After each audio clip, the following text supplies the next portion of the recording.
Yung mga bro, welcome back sa ating channel. Kamakailan lang, kinuha ng Republic of Korea Navy ang kanilang pinakabagong pag-aari ang ikatlo at huling Dosan ang Changho-class submarine, Rokshin Chaeho.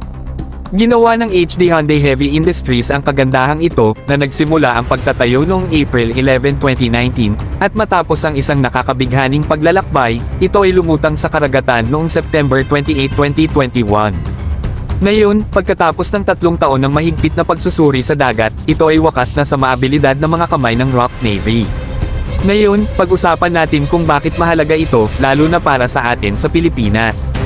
Hindi lang basta nagpapakitang gilas ang South Korea sa larangan ng pandigatang digmaan, isa sila sa mga malalaking pangalan na nasa radar para sa Philippine Navy Submarine Project. Oo, narinig mo ng tama, baka magkaroon na rin tayo ng mga submarino sa hinaharap. Isipin mo ang mga posibilidad.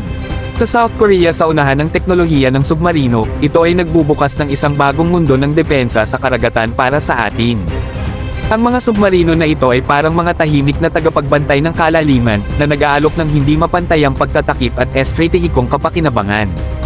Kaya't manatili kang nakatutok, mga bro. Ang mga karagatan ay nagiging mas interesante araw-araw, at sino ang nakakaalam? Baka sa lalong madaling panahon, makikita natin ang ilang submarino na dumaraan sa ating mga karagatan, handang magtanggol sa ating baybayin. Salamat sa pagtutok, at huwag kalimutang pindutin ang like at subscribe button para sa mga karagdagang balita.